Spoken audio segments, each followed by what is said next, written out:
आपको इस मंच से एक बात हम आज बता के जा रहे हैं कि इस चुनाव का रिजल्ट जो भी हो, जिस किसी के भी सरकार बने, ये भागलपुर का जो ये मेला है, विसर्जन का मेला, ये राजकीय मेला होगा, क्योंकि राज्य सरकार के हाथ में ये है और इसको घोषणा कराएंगे। क्या बात है। बुढ़िया काली स्टेशन चौक पे प्रवेश कर रही है।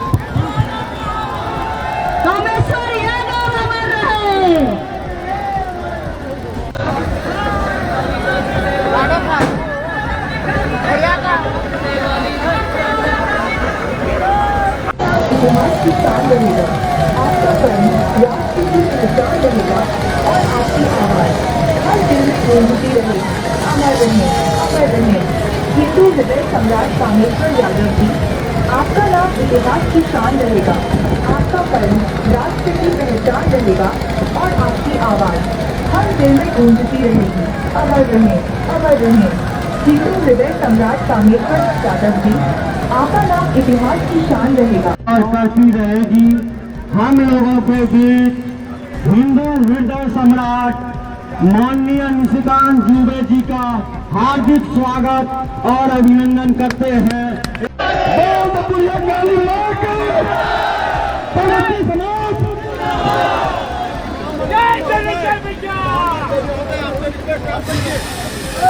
चुनाव के बाद हम आएंगे साथियों, चुनाव के बाद हम आएंगे और मिल बैठकर फैसला करेंगे। अभी जो है ये अभी कैसे विसर्जन होगा, हम लोग सब 40 घंटा में बढ़िया से विसर्जन करते हैं, ठीक है।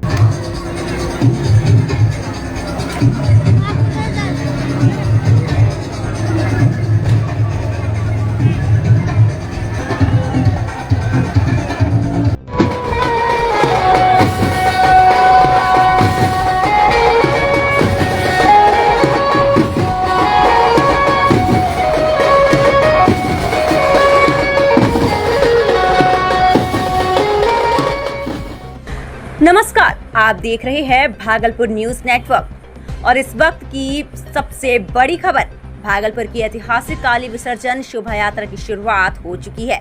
36 घंटे तक चलने वाली ये भव्य यात्रा श्रद्धा, संस्कृति और आस्था का अनोखा संगम है। सबसे आगे पार्वती की बुढ़िया काली की प्रतिमा और सबसे पीछे बूढ़ानाथ की बम काली की प्रतिमा रहेगी। जैसे ही पार्वती की काली प्रतिमा रात करीब 1 बजे स्टेशन चौक पहुंची, पूजा समिति द्वारा आरती और पूजा अर्चना की गई और इसी के साथ शोभा यात्रा का औपचारिक शुभारंभ हुआ।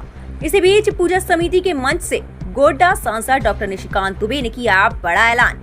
क्या कुछ कहा डॉक्टर निशिकांत दुबे ने, आइए आपको सुनाते हैं। इस दौरान प्रशासन की ओर से सुरक्षा के पुख्ता इंतजाम किए गए हैं। भागलपुर की काली पूजा केवल धार्मिक आयोजन नहीं, बल्कि सांस्कृतिक एकता और सामाजिक समरसता का प्रतीक बन चुकी है। मां की इस अद्भुत आराधना और भक्ति के इस पर्व ने एक बार फिर भागलपुर को एकता और श्रद्धा की मिसाल बना दिया है।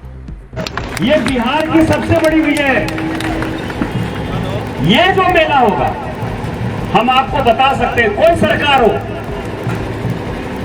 आपको इस मंच से एक बात हम आज बता के जा रहे हैं कि इस चुनाव का रिजल्ट जो भी हो, जिस किसी के भी सरकार बने, ये भागलपुर का जो ये मेला है, विसर्जन का मेला, ये राजकीय मेला होगा, क्योंकि राज्य सरकार के हाथ में ये है और इसको घोषणा कराएंगे। क्या बात है कि अगला बार जब ये मेला होगा, लेकिन इसमें कमल जी और सब कमेटी, संतोष और ब्रजेश जी और यहाँ जितने लोग बैठे हैं, एक चीज का ध्यान रखिएगा कि इस मेला को सरकारी मेला नहीं बनने देंगे, क्योंकि हम अभी झारखंड में इन चीजों को भोग रहे हैं। जो शिव बारात था वो प्राइवेट कोई भूमिका नहीं होगा, तो इसीलिए भागलपुर की जो मजबूती है इसको बना के रखिए कि भागलपुर का जो विकास है वो अब किसी का मुहताज नहीं।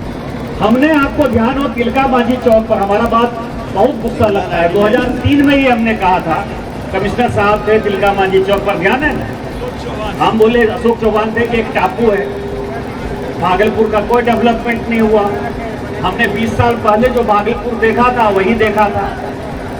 लेकिन जब हम 2020 में आए थे, आपको ध्यान हो कमल, हमने कहा था कि आप भागलपुर आगे बढ़े, और आज हमको फक्र है कि 5 साल के बाद ये भागलपुर हम और आप ही नहीं पहचान पाएंगे। इस तरह का जो डीएन सिंह रोड है और खलीफाबाद चौक रोड है, इस तरह का कम से कम आगे 5 साल में लिख लीजिए कहीं भी, कम से कम 5 ठो मार्केट हो। हसदिया से भागलपुर रोड बन रहा है 4 लेन। आप देखिएगा आकाशवाणी के आसपास बड़का मॉल 2-4 ठो खुलेगा कि नहीं। और इसके बाद जो डेवलपमेंट है, हमको आपको सबको लगेगा कि हमारा मकान हमें बेची लीजिए, कहीं जैसे आरो 10 कट्ठा मकान मिली इससे तो मकान बने। इसीलिए हम कह रहे हैं कि ये जो शहर है, ये शहर अपने आप में बनारस की तरह मस्त है। तो आपके प्रेशर के कारण नेता को और यहाँ के अधिकारी को वो काम करना पड़ेगा। लेकिन आपसे बार बार आग्रह, फिर हम एक आग्रह करेंगे। अब आ गई हैं माता जी, बहुत ज्यादा भाषण लंबा नहीं करेंगे, कि नेता के आगे पीछे और अधिकारी के आगे पीछे ज्यादा मत करें। आपकी इतनी ताकत है कि लोग आपके पास आएगा, और जब लोग आएगा, आज आप समझिए नेता के कहने से ये भीड़ आने वाला है क्या?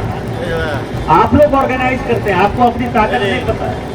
आपको यहाँ सेक्रेटेरिएट बनाना होगा कि मुख्यमंत्री यहाँ जो है कम से कम महीना में जो है 2 बार बैठे, सब हो जाएगा। माता पर भरोसा रखिए, भागलपुर की जनता पर भरोसा रखिए।